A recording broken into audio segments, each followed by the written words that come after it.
السلام عليكم ورحمة الله وبركاته. ازيكم عاملين ايه؟ يا رب تكونوا بألف خير. عايزة اقول لكم بقى النهاردة هنكمل اللي احنا بدأناه، مفيش حاجة هتوقفنا ان شاء الله. الايام اللي جاية هنفرح مع بعض كده بدخلة العيد ونعمل حاجات كلها جميلة. طبعا الفيديوهات كلها هتعجبكم ان شاء الله، هتكون محمسة جدا وفيها افكار حلوة كتير.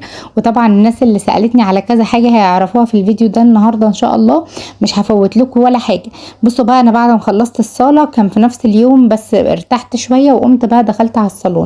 ده شكل الصالون. طبعا لو في اي تقسيمه تانية عايزين تقولوها يعني قولوها لي، اكتبوها لي في الكومنتات. بس انا ما حبيتش احط اي كنبه تحت الشباك هنا، لان ولادي الشباك ده اصحابهم بيجي ينادوا عليهم منه، فبييجوا هنا يطلعوا برضو، كانوا بيطلعوا على الركن عشان يبصوا من الشباك. فطبعا الامر ما كانش عاجبني خالص، عشان كده خفت احط الكنبه تحت الشباك عشان ما يطلعوش عليها برضو، منها خوفا عليهم ومنها برضو هي هتتدربك وتبوظ. حتى لو هم بيبقوا مطلعين راسهم بس يبصوا كده برضو انا بقلق.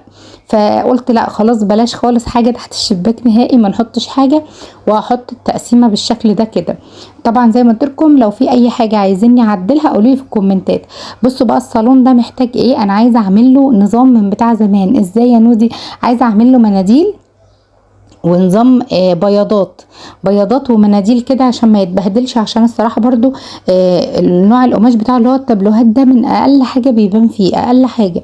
فاللي هو بقى يعني انا بحب احافظ على الحاجه كده، اللي هو مش كل شويه بقى هقعد اغسلها والكلام من ده. فانا عايزه اعمل لها بياضات كده، وبياضات تكون بيضه او اوف وايت سكري حاجه كده، يعني تبين كده النظافه وتبقى حلوه. وهو كده كده هيبقى في الاوضه ومقفول عليه بالمفتاح، فاللي هو محدش هيجي يمه اصلا. فهيبقى عامل زي اوضه المسافرين كده. فاكرين زمان مش كان في حاجه اسمها اوضه مسافرين؟ هو ده هيبقى اوضه المسافرين عندنا.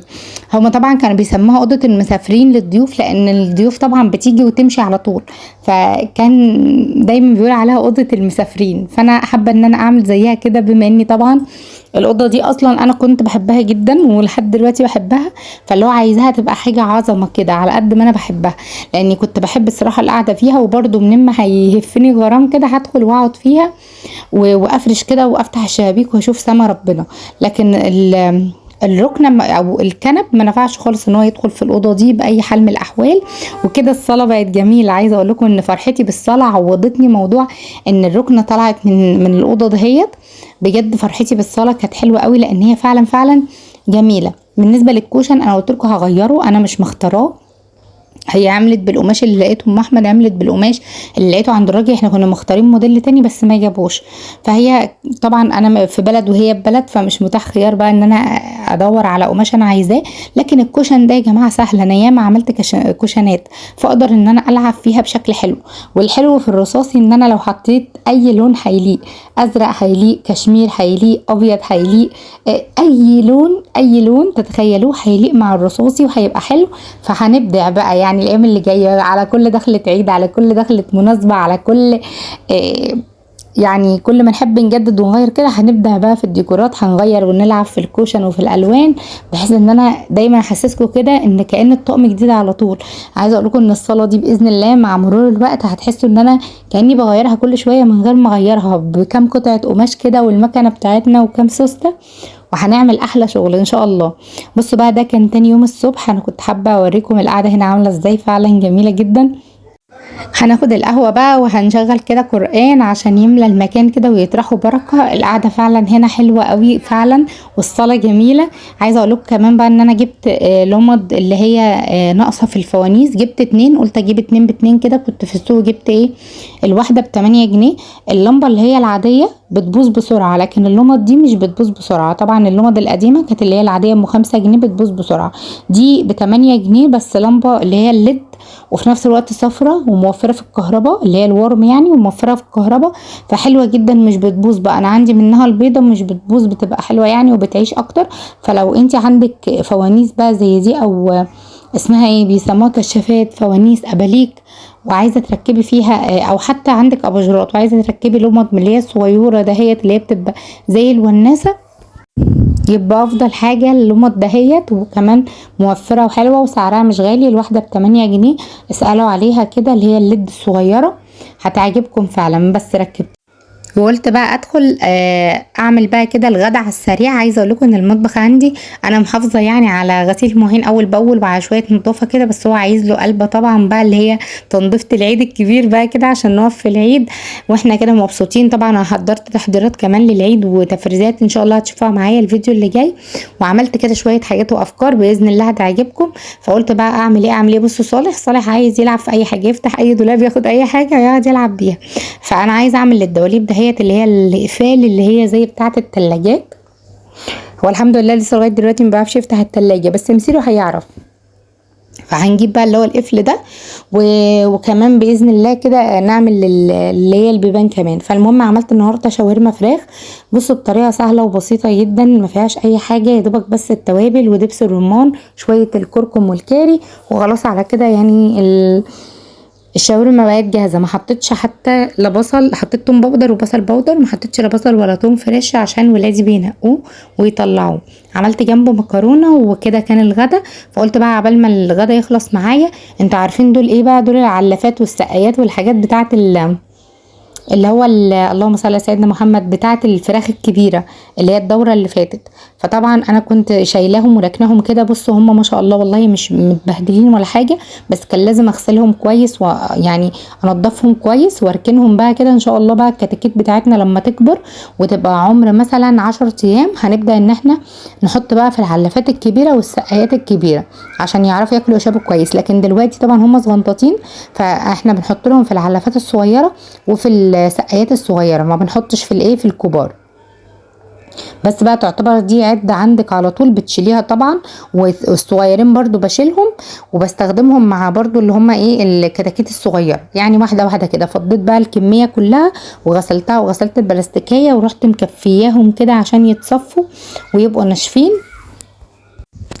ونحط بقى نتغدى كده، وهوريكم برضو منظر الكتاكيت بتاعتنا بعد الغدا، وكمان هوريكم بالليل هشارككم انا عملت ايه. بصوا الاول الناس اللي بيقولوا انتي حطاهم ازاي دلوقتي، انا خلاص نقلتهم اهو. الكرتونه دي انا بحضن فيها اول يوم. بس ليه اول يوم؟ علشان اول يوم بيبقوا زي ما يكونوا طالعين من البيضه فعايزين درجه حراره عاليه زي الطفل اللي لسه مولود بيبي كده. بس فهو اول يوم بس اللي انا بحضن فيه في الكرتونه، بعد كده بحطهم في المكان اللي هم خلاص هيتربوا فيه. طبعا انا حطيتهم اهو بصوا شوال بس على الارض وشويه نشاره كده، بس ما كانش عندي نشاره يعني، والراجل اللي بجيب منه النشاره كان قافل تليفونه. فقلت بقى ايه استنى كده لغايه اخر النهار واشوف هعمل ايه. دخت بقى ما لقيتش نشاره، هوريكم دلوقتي انا عملت ايه. فده كان بالنهار. تعال بقى بالليل كده نشوف هنعمل لهم ايه. ده يعتبر تاني يوم تحضير ليهم.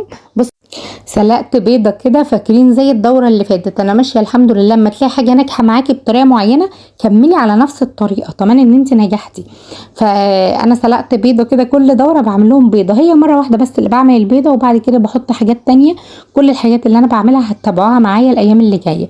بصوا بقى حطيت كمان معلقه نشا. النشا دي بتمنع عندك الاسهالات وبتعمل لك وقايه من ان الكتاكيت عندك يجي لهم اسهال من اي حاجه بقى. طبعا احنا في صيف وحر، والحر ده بيجيب اسهال، فبرضو النشا بيبقى مهم. فانا حطيت معلقه نشا على العلف كده بالشكل ده وبقلبهم مع بعض، وحطيت كمان معلقه كركم على العلف، ورحت بقى ايه مفرفته البيضه كده في قلبهم لحد ما البيضه بتدوب خالص. هوريكم دلوقتي وهما بيتخانقوا على البيض ازاي. طبعا الناس اللي قالت لك لا ما تحطيش يعني مثلا هما رومي وكده، هقول لك بس مشي ورايا ان شاء الله مش هتخسري وهتطلعي كسبانه وهتدعي لي. وطبعا في ناس الدوره اللي فاتت دخلت وقالت لي احنا يعني قالت لي كلام جميل قوي والله، انا نفسي بتكسف منه والله العظيم. يعني يسلم ذوقكم وكلامكم الحلو. فالمهم بقى بفرفتها خالص كده مع النشا ومع الكركم وبحطها بقى قدام الكتكوت. بصوا بقى انا بحط البيضه دي ليه؟ البيضه دي كلها بروتين، فانا بعلي البروتين عند الكتكوت بخليه يفرط وزن معايا، بخليه في نفس الوقت المناعه بتاعته عاليه. انا بعلي المناعه، انا بستخدم حاجات طبيعيه كل يوم اعلي بها المناعه واعمل وقايه من الامراض قبل ما تيجي. يعني زي ما انتم شفتوا كده انا حطيت النشا رغم ان انا ما عنديش اسهالات. ليه؟ عشان اعمل وقايه من الاسهالات. برضو هنحط شيح وهنحط شاي، بنحط ليمون، بنحط خل عشان يبقى مضاد سموم طبيعي للفراخ. يعني احنا بنلحق الحاجه من الاول، ما استناش اما الفرخ بتاعي يتعب وبعدين بعد كده اجري ادور على علاج واحط بقى ادويه، وانا مش عايزه استخدم ادويه خالص. الحمد لله الدوره اللي فاتت ولا استخدمت فيها ادويه ولا تحصينات ولا اي حاجه، ما شاء الله، وطلعت زي ما انتم شفتوا زي الفل. بصوا بقى هنا بيخطفوهم من بعض ازاي بيخطفوا من بعض الحتت بتاعه البيض. المهم بقى مسكت بقى كده ميه نظيفه ورحت مقلبه فيها معلقه نشا، وهعصر عليها كمان عصره ليمونه اهي. الليمون طبعا مضاد سموم طبيعي، كمان الليمون بيحافظ على جسمهم من الحر، تاني يوم بيرطب على جسمهم. النعناع كمان كذلك، حاجات ياما ان شاء الله هتشوفوها معايا في الفيديوهات اللي جايه. كل يوم بس دقيقه كده في الفيديو هتلاقوه خاص بموضوع الكتاكيت دي، عشان الناس اللي طلبت، انا ما اقدرش ارفض لكم طلب ابدا، طلباتكم كلها فوق راسي. بصوا بقى كده اهي، نزلنا بقى الميه بتاعتنا كده، وميه حلوه، ميه بقى من اللي هي من الحنفيه عاديه. لو عايزه تحطي للكتكوت ميه بارده او ساقعه شويه تحطي الصبح بدري، او تحطي بالليل متاخر، ما تحطيش في عز الحر عشان ما يبقاش جسمه حر قوي ويشرب ميه ساقعه فيبرد منك زي العيل الصغير بالظبط. شوفي احنا عيالنا لما بيجي يشربوا ميه ساقعه في الحر بنمسك الازازه ازاي ونقول لهم لا ما تشربوش ميه ساقعه، اهو كده بالظبط.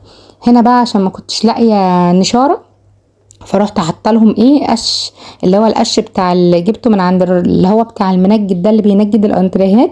جبت شويه قش كده وفردتهم عشان يتدفوا. لازم الفرشه بتاعتهم يكون مفروش تحتهم نشاره او تبن. طبعا انا فرشت القش طبعا عشان ما لقيتش، بس برضو هو وفى بالغرض جدا، لانها لو سبتهم كده طبعا يعني هيتعبوا وهيبردوا. لازم القش بيدفي وبيشيل طبعا عن الفضلات.